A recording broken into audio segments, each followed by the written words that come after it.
저는 3년째 가죽 공예로 제품을 팔고 있고 작가로도 활동을 하고 있는데요. 최근에 집안 그런 경제적으로도 어려워졌고 그리고 아직은 제 벌이도 이렇게 넉넉지가 않아요. 그래서 그 체력적으로 힘들어해서 주위에서는 그만두고 이쪽 분야로 취직을 해보는 게 어떠냐고 이렇게 건의가 들어오는데 제 일에 대해서 신념이나 그런 목표가 뚜렷하다면 저를 믿고 일을 하는 게 맞는지 궁금해서 여쭤봅니다. 지금 몇 살인가요? 31살이요. 31살. 우리가 어떤 직업이든 직업에는 기천이 없다. 왜 그 소리를 하는 거냐? 이걸 바르게 알아야 된다. 너가 지금 직업을 가지고 있는 것은 내 주위에 어떤 환경을 주기 위해서 직업을 주는 겁니다.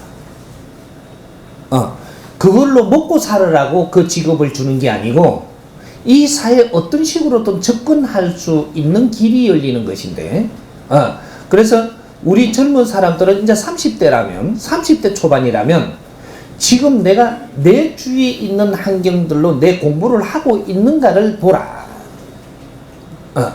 내 주위에 주는 환경이 내 공부할 수 있는 그 내한테 교과서입니다. 근데 이 공부는 안 하고 자꾸 기술만 연마하고 있으면 어떤 일이 온다. 그래서 나를 친다 이 말이죠. 공부를 해야 된다. 내가 어디에 어떤 직장에 가도 좋고 내가 그 따로 그냥 이렇게 해도 된 지금 이야기하는 것은 따로 하고 있는 거예요. 그러면 뒷바라지를 해주는 게 손님이라든지 이런 사람들이 내한테 경제적인 걸 대주기 때문에 그분들한테 아주 잘해야 됩니다. 우리가 개인 사업 한다든지 개인적인 이 공예를 한다든지 이러하면 사회에서 어떤 이 조직에서 너 뒷바라지를 해주는 게 아니기 때문에 이 사회 한 사람 한 사람들이 내 뒷바라지 하러 온다 이 말이죠. 그럼 내가 이 사람들한테 얼마나 잘하느냐 여기에 따라 가지고 내 뒷바라지 해줄 사람들이 많이 오고 경제를 많이 줍니다. 근데 내가 여기서 돈을 벌려고 들면 사람들이 조금밖에 안 와요. 딱 먹고 살 것만 줍니다. 굶어 죽게는 안 합니다. 그래도.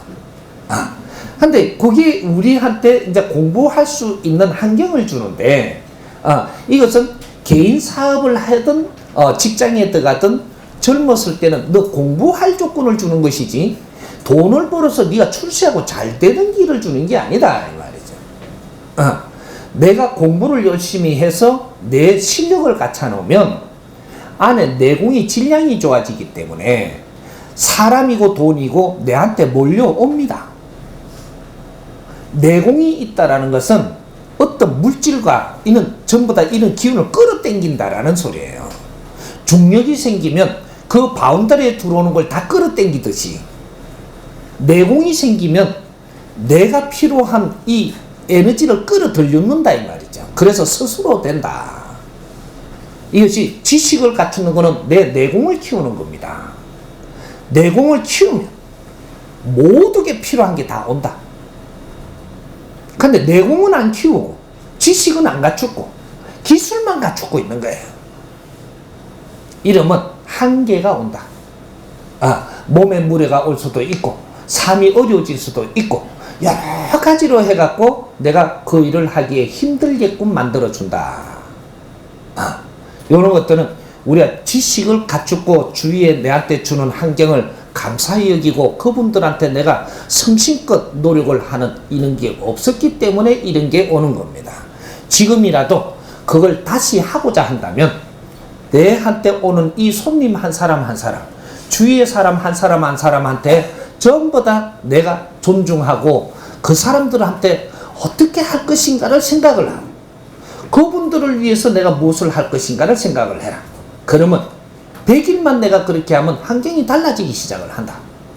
3년을 그렇게 하면 내 주인은 엄청나게 이래 좋은 환경을 스스로 만들어준다. 이 말이지. 그러니까 내가 돈 벌려고도 하지 말고 돈 벌려 한다고 돈이 오는 게 아니고 내한테 오는 사람한테 잘하면 돈을 가지고 온다 이 말이지. 스스로 와. 그런 거니까 우리가 직업을 어떻게 바꿀까 이런 생각하지 말고 어떤 방법으로 살아야 되는 것부터 먼저 알고 내가 어떤 조직의 직업으로 내가 들어가면 요거 조금 알아놔야 된다. 우리 인간한테는 축소해서 이야기를 하면 24시간이라는 시간을 줍니다. 인생에 하루의 시간은 24시간을 주는데 여기서 3등분으로 논아야 돼요. 여기는 3차원이라 천지인 3기가 운용되는 3차원이니까 3등분으로 놓으면 몇 시간씩 되나요? 8시간씩 되죠. 한 등분은 가지고 우리가 어떤 조직이라든지 내가 부모님한테 에너지를 받아서 내가 공부하는 사람이라면 이 한 등분의 8시간은 부모님을 위해서 정성을 다해야 됩니다. 한 등분은 내가 부모님은 나를 뭘 하기를 바래요? 공부를 하기를 바라잖아요. 부모님이 경비를 대주면서 공부시킬 때는 그럼 부모님을 위해서 정성을 다하는 건 내가 공부를 열심히 부모님이 바라는 걸 해야 된다 이 말이죠. 해야 되고 그리고 8시간은 쉬는 시간이에요. 잠도 자고 이 수면을 취하고 이게 자연에서 이게 주는 이런 기운을 받아야 되고 자연에서 해주는 시간을 내줘야 돼요. 이렇게 해가지고 우리가 잠을 잘 때는 이 자연에서 너한테 작업을 해주는 시간이에요. 이게 안 좋은 게 있으면 다 내보내주고 이런 걸 전부 다 작용을 해준단 말이죠. 그래서 이 한 등분의 8시간은 그렇게 빼야 되고 그 다음 8시간은 네 자유시간입니다. 이 8시간을 내가 어떻게 쓰느냐 따라서 나는 엄청난 실력자도 될 수 있고 그러니까 우리가 이 8시간을 4시간을 주니까 이걸 가지고 어떤 사람은 저쪽에 놀러 다니는 사람이 있어요. 어떤 사람은 그냥 애국에 다니면 이렇게 그냥 공부가 아니고 놀러 다녀버린다. 8시간은 뇌를 갖추는 시간입니다. 내가 누가 간섭 없이 내가 스스로 갖출 수 있는 시간. 이 시간을 잘 써야 나는 훌륭한 사람이 되는 거예요. 인성을 갖춰주지 않는 걸 내가 찾아서 갖춘다든지 책을 내가 사서 하나 본다든지 무슨 강의를 내가 들으러 간다든지 여러 가지 이런 일들을 해서 내가 모지됨을 갖추는 것 따로 갖추는 시간을 8시간을 준다. 요거는 누구든지 공평하게 줍니다. 요걸 잘 활용하는 자는 미래가 보장이 되고 요걸 그냥 함부로 쓴 자는 미래가 없다. 굉장히 어렵게 살아야 된다. 요렇게 되는 거예요. 그래서 우리한테 준 시간을 잘 활용하는 법칙 요런 걸 알아야 된다 이 말이죠. 그래서 어떤 직장에 내가 들어갈 때는 이 조직에서 어떠한 이 조직 환경에서 내한테 뒷바라지를 해주기 때문에 8시간을 그 직장을 위해서 최선을 다해야 된다. 그 조직을 위해서 불평해서도 안 되고 최선을 다해서 그 조직을 아끼고 사랑하고 8시간은 그렇게 써야만 되는 겁니다. 그 8시간은 내가 또 수면을 취하고 이 자연에 맡기는 시간이 있고 8시간은 내가 내 공부를 따로 해야 되는 시간이 또 있다. 이렇게 요 시간을 잘 배정해서 선다면 우리는 절대 아픔도 오지 않고 어려움이 안 옵니다. 몸이 아픈 것도 안 온다. 이런 걸 모르고 그냥 막 살다가 보니까 이게 뒤죽박죽 섞여가지고 이 DNA도 흐트러지고 세포도 이게 상충을 일으키고 막 이래가지고 뭔가 어려움이 오는 겁니다. 그러니까 내가 지금 하고 있는 일에 굉장히 뜻이 있다면 그 일을 열심히 하되 지금부터 사람을 대해라. 사람을 대하면서 그 안에 내 공부를 하고 일일 일일 내가 그런 것들을 전부 다 정리를 해서 내가 1년이면 1년에 리포트를 쓰고 지금 이 사회 공부다 이 말이죠. 1년 만에 리포트를 쓰고 일일 일일 정리를 해갖고 1년이면 리포트가 나와야 됩니다. 나와야 되고 그 다음 3년에 1년 1년 해갖고 3년 되면 네 논문이 나와야 돼. 1차 논문이. 그게 이제 정리를 딱 하면 책을 한 권 쓸 수가 있습니다. 이걸 내놓으세요. 세상에 네가 사는 이걸 잘 정리를 해갖고 1년 1년 리포트를 정리를 하면 3년이면 책을 한 권 발간할 수 있습니다. 이걸 세상에 내놔야 됩니다. 정확하게 이야기를 하면 책을 한 권 내놓고 나면 내가 부쩍 큽니다. 여기서 또 1년 1년 리포트를 쓰고 이래갖고 3년이 지나면 또 책을 한 권 씁니다. 그때가 7년차 책이죠. 이게 2차적으로 사회 내 책을 내놔야 됩니다.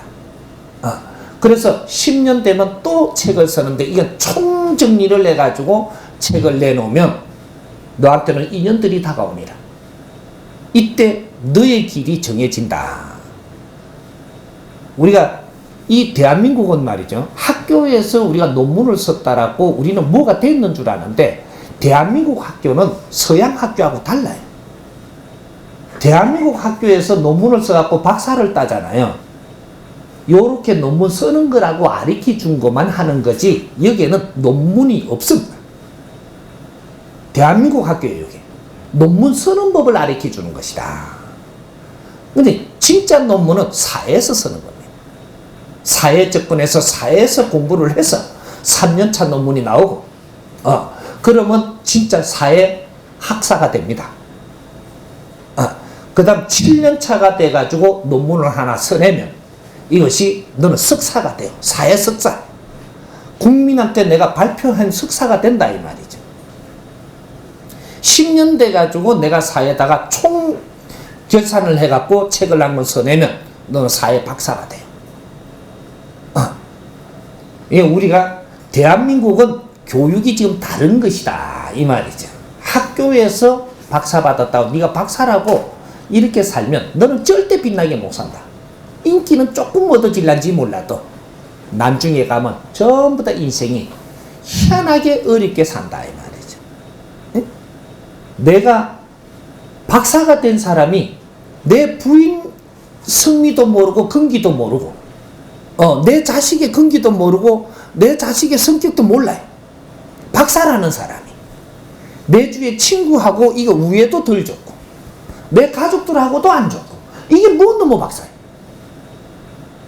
공부 안 된 겁니다. 내가 공부가 되면 제일 먼저 무엇을 알게 되느냐? 사람을 알아요. 이게 공부된 거예요. 나는 사람하고 살기 때문에 내 주위에 사람부터 알아야 되는 겁니다. 우리가 같이 사는 우리 국민의 누구를 만나더라도 사람을 아는 사람이 돼야 네 실력이 있는 것이고 상대의 근기를 알아야 그래야 상대에 맞게끔 내가 설명을 할 수가 있어요. 내가 아무리 배운 게 있어도 상대를 모르면 설명을 못해. 상대한테 이해되게 설명을 해야 설명한 거지 네가 찌끄린다고 설명이 된 게 아니에요. 내 실력은 상대를 이해시킬 줄 아는 게 실력이다 이 말입니다. 요것만이 실력이에요. 이것만이 해결자. 이 나라에 문제가 생겼으면 이 나라의 문제점을 풀어서 국민이 이해되게 하는 이것이 실력이지 다른 건 실력이 아닙니다. 재주를 가졌다고 해서 전부 다 네 실력은 아니다 이 말이죠. 이런 거죠. 그러니까 우리가 어떤 직업을 갖는 데에 직업이 나쁘다고 생각하지 말고 내한테 준 거에 그 주위의 환경을 어떻게 썼느냐 요걸 잘 생각하면 됩니다. 이해됩니까?